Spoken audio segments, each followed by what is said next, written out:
करीब 3 दशक से उत्तर प्रदेश की राजनीति में अहम स्थान रखने वाली बहुजन समाज पार्टी ने सबसे बड़ी उपलब्धि हासिल की थी साल 2007 में, जब उसने पहली बार उत्तर प्रदेश विधानसभा में अकेले दम पर बहुमत हासिल किया था और सरकार बनाई थी। बीएसपी की इस जीत में एक नई राजनीतिक तकनीक सामने आई जिसे सोशल इंजीनियरिंग कहा गया और इस तकनीक के प्रवर्तक कहे गए बीएसपी नेता सतीश चंद्र मिश्र। लेकिन 1.5 दशक बाद यानी साल 2022 में बीएसपी अपने राजनीतिक करियर के सबसे आखिरी पायदान पर खड़ी दिख रही है, जब विधानसभा में उसका केवल एक विधायक ही जीत हासिल कर सका। बीएसपी की इस हार का एक अहम पहलू यह था कि पहली बार उसके मत प्रतिशत में बड़ी गिरावट देखने को मिली। 15 साल के भीतर किसी राजनीतिक पार्टी का इस गति से उत्थान और पतन बेहद चौंकाने वाला था।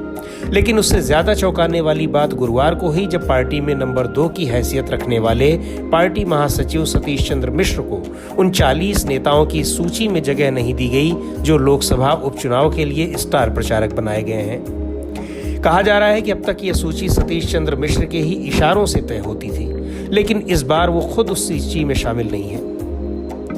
हालांकि खुद सतीश चंद्र मिश्र ने इसके पीछे बीमारी को वजह बताया है, लेकिन वजह इतनी सरल नहीं है। सतीश चंद्र मिश्र ने जब से बसपा ज्वाइन की है, तब से ये पहला मौका है जब वो स्टार प्रचारकों की लिस्ट में शामिल नहीं है।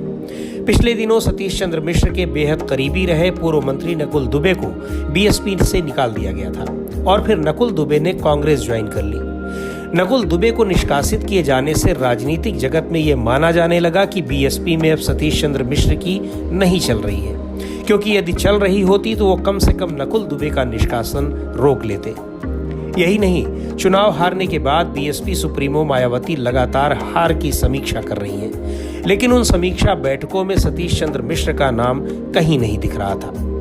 हालांकि चुनाव के दौरान सतीश चंद्र मिश्र ने न सिर्फ खुद 100 से ज्यादा रैलियां की, बल्कि उनकी पत्नी और उनके बेटे ने भी कई रैलियां की और एक तरह से पूरे परिवार को उन्होंने बीएसपी में शामिल करा दिया था।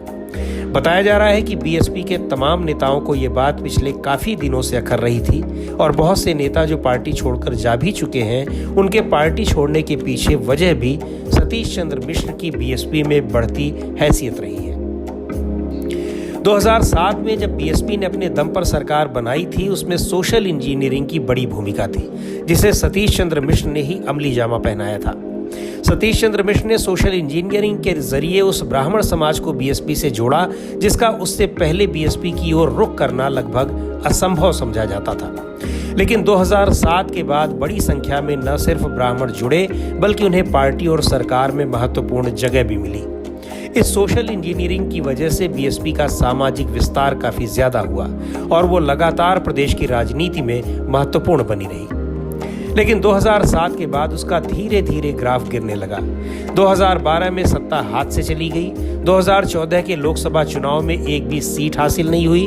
2017 के विधानसभा चुनाव में सिर्फ 19 विधायक जीत सके, लेकिन 2019 के लोकसभा चुनाव में सपा के साथ गठबंधन करके एक बार फिर बेहतर प्रदर्शन किया और 10 सांसद उसके जीत कर गए।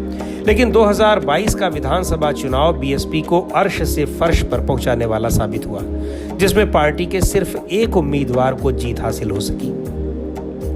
इस दौरान बीएसपी के तमाम शीर्ष और वरिष्ठ नेता पार्टी छोड़कर दूसरी पार्टियों में चले गए। बड़े नेता के नाम पर अब सिर्फ सतीश चंद्र मिश्र ही बचे हैं, लेकिन जिस तरह से उन्हें भी स्टार प्रचारकों की सूची से बाहर किया गया है, लगता है मायावती के बाद पार्टी के आखिरी महत्वपूर्ण नेता के दिन भी पार्टी में कम ही बचे हैं। आजमगढ़ में बीएसपी ने सतीश जमाली को लोकसभा उपचुनाव में उम्मीदवार बनाया है, जबकि रामपुर में आजम खान के प्रति सहानुभूति दिखाते हुए पार्टी ने उम्मीदवार नहीं खड़ा किया है। बताया जा रहा है कि बीएसपी अपने पुराने दलित मुस्लिम फॉर्मूले पर दोबारा वापस आना चाहती है, लेकिन इस फॉर्मूले पर वापस आना पहले तो बहुत मुश्किल है, क्योंकि साल 2014 के बाद बीएसपी की चर्चा राजनीतिक गलियारों में बीजेपी की बी टीम के रूप में होती रही है और मुस्लिम समुदाय उससे लगातार दूर होता गया है। दूसरी बात यह कि यदि इस फॉर्मूले पर बीएसपी लौट भी आती है तो भी वो 2007 वाली राजनीतिक हैसियत नहीं पा सकेगी।